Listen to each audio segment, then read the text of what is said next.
7th class. आज 8वां पाठ पढ़ेंगे। त्रिवर्ण ध्वज है। आज 26 जनवरी भी है, तो आज अपने ध्वज के बारे में जानना भी अच्छा है। त्रिवर्ण ध्वज का मतलब है तिरंगा झंडा, है ना। ध्वजा मतलब झंडा, जो तुम फहराते हो 26 जनवरी, 15 अगस्त, 2 अक्टूबर, या तुम्हारे स्कूल में कोई फंक्शन होता है तो पहले अपना राष्ट्रीय ध्वज, सुबह राष्ट्रीय ध्वज के सामने क्या गाते हो? राष्ट्रगान। उसके बारे में आज हम पढ़ेंगे, ठीक है। 8वें पाठ शुरू करते हैं। केचन बालका काश्चन बालिकाश्च स्वतंत्रता दिवसस्य ध्वजारोहण समारोहे सोत्साहं गच्छन्त परस्परम संलपयन्ति। एक प्रकार का वार्तालाप है जो बच्चे आपस में बातचीत करते हैं। तो यहाँ केचन का मतलब कुछ, बालका मतलब लड़के, काश्चन मतलब कुछ, बालिकाश्च मतलब लड़की। देखो केचन मतलब पुल्लिंग हो गया, ठीक है। और काश्चन, आ का डंडा लगा हो ना का पे, तो काश्चन लड़की के लिए है, ये स्त्रीलिंग हो गया, ठीक है। तो कुछ बालक और कुछ बालिका स्वतंत्रता दिवस से मतलब स्वतंत्रता दिवस के, षष्ठी विभक्ति है। क्या पहचान बताया था? आधा स और यह। स्वतंत्रता दिवस के ध्वजारोहण समारोह में सोत्साहम उत्साह के साथ, गच्छत मतलब जाते हुए, गच्छन्त जाते हुए, क्या है? परस्परम आपस में, संलपयंती मतलब बातचीत करते हैं। क्योंकि ज़्यादा कुछ बच्चे भी हैं, कुछ बालिका भी है, इसलिए यहाँ अंति लगा हुआ, बहुवचन। यहाँ भी देखो गच्छन्तः लगा हुआ है, आधा न और तः, यानी ये बहुवचन की क्रिया हो गई, ठीक है। तो कुछ बालक और कुछ बालिका स्वतंत्रता दिवस के ध्वजारोहण समारोह में उत्साह के साथ जाते हुए आपस में बात करते हैं। क्या बात करते हैं? देवेश है। देवेश कहता अद्य स्वतंत्रता दिवस है, आज स्वतंत्रता दिवस है। अद्य मतलब आज स्वतंत्रता दिवस है। अस्माकं विद्यालयस्य प्राचार्य ध्वजारोहणं करिष्यति। स्वतंत्रता दिवस यहाँ 15 अगस्त की बात हो रही है, ठीक है। आज 26 जनवरी है।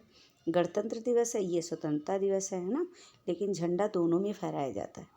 अस्माकं विद्यालयस्य प्रधानाचार्य ध्वजारोहणं करिष्यति।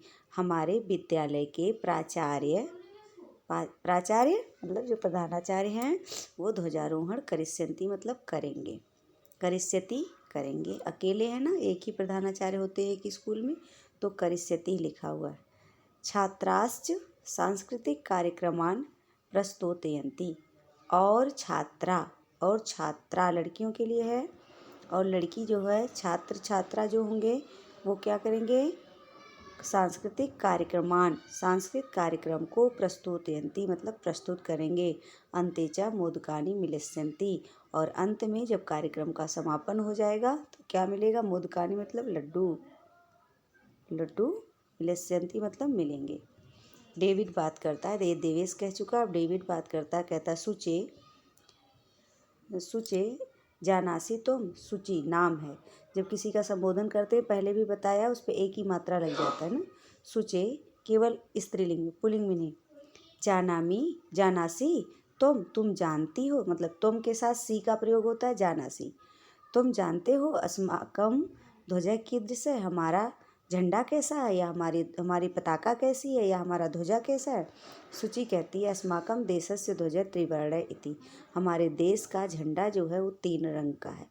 त्रिवर्ण, वर्ण मतलब रंग, और त्रि मतलब 3 रंग का है हमारे देश का ध्वजा या झंडा या पताका, ठीक है। सलीम कहता है रुचे, अरे रुचि, अयम त्रिवर्ण कथम, यह 3 रंग कौन कौन से हैं? रुचि बताती अस्मिन ध्वजे त्रयवर्णा। इस ध्वज में, जो ये हमारा तिरंगा झंडा है, इसमें 3, त्रय का मतलब भी 3 होता है, त्रि का मतलब भी 3, और त्रय का मतलब भी 3। त्रय पुल्लिंग शब्द है और त्रि वचन में है। त्रयवर्णा सन्ति, 3 वर्ण है, अतः त्रिवर्ण किम, इसलिए इसको त्रिवर्ण कहते हैं। अतः त्रिवर्ण, अतः तिरंगा है, क्योंकि इसमें 3 रंग हैं, इसलिए यह तिरंगा है।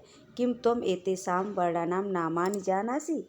क्या तुम इन वर्णों के, एतेषां मतलब इन वर्णों के नाम जानते हो?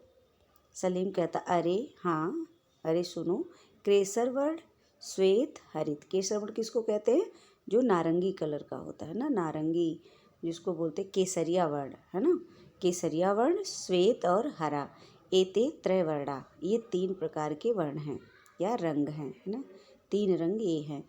तो कहती है, देवेश कहता है, अस्माकं ध्वजे एते त्रयवर्णा किम सूचयन्ति, हमारे झंडे में या हमारे ध्वजा में ये 3 वर्ण किसकी सूचना देते हैं। 3 रंग क्यों लगाया गया, मतलब ये कुछ तो बताते होंगे। सूचयन्ति मतलब सूचना देते हैं। जैसे कि अभी डॉक्टर सफ़ेद कोट पहन लेता है तो हमें पता चल जाता है कि ये डॉक्टर है। वकील काली कोट पहनता है, यानी ड्रेस और रंग से हमें पता चलता है कि इसका काम क्या है। तो इसीलिए पूछ रहा है, इस झंडे में 3 रंग का क्या काम है, वो कौन सी सूचना देते हैं। सलीम कहता है, सुनो, केसर वर्ण है शौर्यस्य, जो केसरिया वर्ण है, जो हम नारंगी पहनते हैं, केसरिया वर्ण पहनते हैं, वो वीरता का प्रतीक है। किसका? शौर्य का। शौर्य का मतलब वीरता, साहस, वीरता का प्रतीक है। और जो श्वेत है सत्यस्य, और जो सफ़ेद वर्ण है वो सत्य का प्रतीक है। सत्य मतलब सच, कि हमारा देश सच्चाई पर चलता है, हमारे देश के सैनिक वीरता से युक्त हैं। हरित समृद्धि सूचिका, और जो हरा वर्ण है वो समृद्धि, धन संपदा का सूचक है। समृद्धि कैसे, कि हमारा देश संपन्न है, कृषि संपन्न है, हरियाली है हमारे देश में, वन है, हमारे देश में प्राकृतिक संपदा है, पहाड़ हैं, झरने हैं, ये सब हमारे हरित समृद्धि के सूचक है। सूची कहती है, किम एतेषां वर्णानाम अन्यदेपि महत्वम, क्या इन वर्णों के कोई दूसरा महत्व भी है, या बस इतना ही बताते हैं। किम एतेषां वर्णानाम, क्या ये तीनों वर्ण जो हैं ये अन्यदेपि महत्वम, कुछ अन्य महत्व, कुछ और भी हमें सिखाते हैं। डेविड कहता है, आम, हाँ, कथम न, कैसे नहीं सिखाता, यानी सिखाता है। ध्वज से ऊपर स्थित केसर वर्ण त्याग उत्साह चा सूचक है। ध्वज के सबसे ऊपर, झंडे के सबसे ऊपर, ऊपर मतलब ऊपर स्थित मतलब जो है कौन, केसरिया वर्ण, केसरिया रंग, वो त्याग का, उत्साह का सूचक है।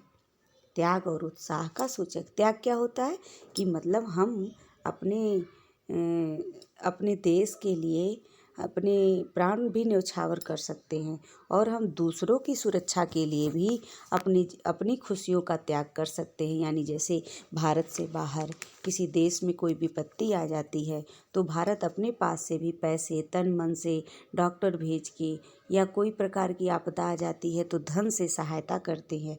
चाहे अपने घर में, अपने देश में थोड़ा कम ही है, लेकिन वो दूसरों की सहायता में तत्पर रहता है। इसको त्याग कहते हैं। उत्साह उसको कहते हैं कि हर चीज़ सीखने में, हर चीज़, इतने स्वतंत्र होने के बाद भारत ने कितनी टेक्नोलॉजी सीखी है, कितनी मशीनों का निर्माण कराया है, दूसरों देशों से सहयोग लिया है, यानी ये उत्साही भी है कि चीज़ों को सीख सके। मध्य स्थित श्वेत वर्ण है, और बीच में जो सफ़ेद रंग स्थित है वो सात्विकताया सुचिताया चा द्योतक है। कह रहे वो हमारी सात्विकता का, यानी हम अच्छे विचारों वाले हैं। हमारे यहाँ आत्मा, परमात्मा, ईश्वर और मंदिर और भक्ति भजन की बात होती है। सुचितया मतलब स्वच्छता का, सफाई का। हमारे यहाँ लोग ध्यान, स्नान, नदी में स्नान, इन सबको बहुत मान्यता देते हैं, परमात्मा से संबंध रखते हैं। तो श्वेत वर्ण हमारे सात्विकता और शुचिता का द्योतक है, मतलब प्रतीक है। ये बताता है कि भारत के लोग, भारत की भूमि कितनी सात्विक है और कितनी पवित्र है। अधः स्थित है हरित वर्ण है, और जो नीचे स्थित हरा रंग है, वसुंधराया सुषमाया, यह बताता है कि पृथ्वी कितनी सुषमा से युक्त है। सुषमा मतलब प्राकृतिक सुंदरता से युक्त है। उर्वरतयाश्च, और कितनी उर्वरक है, मतलब उपजाऊ है। भारत में कितने प्रकार की फसलें होती हैं, कितने प्रकार के वन हैं, बहुत सारे फूलों की संपदा है, बहुत सारे पहाड़ हैं, बहुत सारे झरने हैं, नदियाँ हैं, इन सब का द्योतक हरित वर्ण है। द्योतक मतलब प्रतीक हरा रंग है। तेजिंदर कहता, शुचे ध्वजस्य मध्ये एकम नीलवर्णम चक्रम वर्तते। ध्वजा के मध्य में, यानी ध्वजा के मध्य में एक नीले वर्ण का चक्र भी है। जो सफ़ेद रंग के बीच में एक नीले रंग का चक्र भी स्थित है। सूची कहती, आमाम, हाँ हाँ, इदम अशोक चक्रम कथ्यते, इसको अशोक चक्र कहते हैं। अशोक हमारे देश के बहुत बड़े सम्राट थे। वो इतने बड़े सम्राट थे कि उन्होंने पूरे भारत पर क्या किया था, विजय प्राप्त किया था। और उन्होंने सारनाथ में क्या स्तंभ बनाया था, जो 3 शेरों वाला है, आज भारत का प्रतीक है। ठीक है, तो तो वही उसी के बीच में एक चक्र था उनका, अशोक चक्र के नाम से वो प्रसिद्ध था। एतत् प्रगति न्यायश्च प्रवर्तकम, यह हमारे प्रगति यानी उन्नति, हम जितना विकास करते हैं, न्याय का यानी हम निष्पक्ष रहते हैं, हम कहीं पक्षपात नहीं करते, कहीं मार काट नहीं करते, हम सहानुभूति रखते हैं, हम अपने दूसरे देशों से मित्रता करना चाहते हैं, इन सब का प्रवर्तक कौन है? अशोक चक्र है। सारनाथे अशोक स्तंभ अस्ति, सारनाथ में अशोक स्तंभ है। तस्माद एव एतद् गृहीतम, यह वहीं से लिया गया।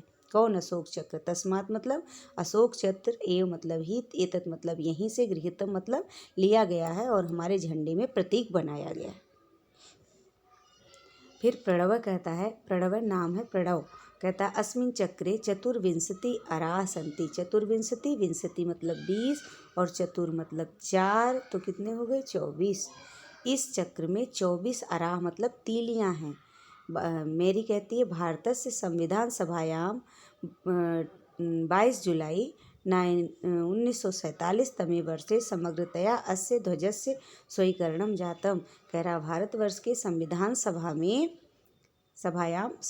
22 जुलाई 1947 ईस्वी में समग्रतया मतलब पूरे रूप से अस्य ध्वजा, इस ध्वजा को, इस पताका को स्वीकरणम जातम स्वीकार किया गया था।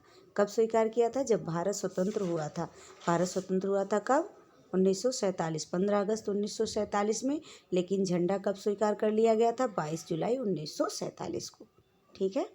तेजिंदर कहता है अस्माकं त्रिवर्ण ध्वज स्वाधीनतया राष्ट्र गौरवस्य प्रतीक है। हमारा जो तिरंगा झंडा है वह स्वाधीनता और राष्ट्र गौरव का प्रतीक है। राष्ट्र गौरव मतलब हम अपने राष्ट्र पर मर मिटने की इच्छा रखते हैं। हमारे राष्ट्र में जो संपत्ति है, जो हमारी सभ्यता है, जो हमारी संस्कृति है, अनेकता में एकता है, यहाँ पर जो धर्म है, यहाँ पे जो ज्ञान है, वो सब हमारा राष्ट्र गौरव है। जो हमारा संविधान है, जो हमारे नियम है, हमारे नागरिक की स्वतंत्रता है, हमारे यहाँ प्रजातंत्र है, ये सब हमारा राष्ट्र गौरव का प्रतीक है। तो हमारा तिरंगा झंडा इन सब को समाहित करके हमारा प्रतीक बना हुआ है। अतः एव स्वतंत्रता दिवसे गणतंत्र दिवसे च अस्य ध्वजस्य उत्तोलनम समारोह पूर्वकम भवति। अतः इसीलिए ही स्वतंत्रता दिवस और गणतंत्र दिवस पर इस ध्वजा का उद्घाटन मतलब फहराना, उत्तोलन मतलब इस ध्वजा का ध्वजारोहण कह सकते हो, का समारोह पूर्वक कार्यक्रम किया जाता है। समारोह यानी कार्यक्रम किया जाता है, होता है या किया जाता है। भवती मतलब होता है, उद्घाटन होता है। जयतु त्रिवर्ण ध्वजय जयतु भारतम। तो हम फिर से अपने तिरंगे झंडे की जयकार लगाते हैं, तिरंगे झंडे की जय हो और भारत की भी जय हो। इस तरह तुम्हारा पाठ समाप्त हुआ। और ये जो तुम्हारे पास शब्दार्थ हैं, ये रहे, 1 मिनट, ये शब्दार्थ हैं, इनको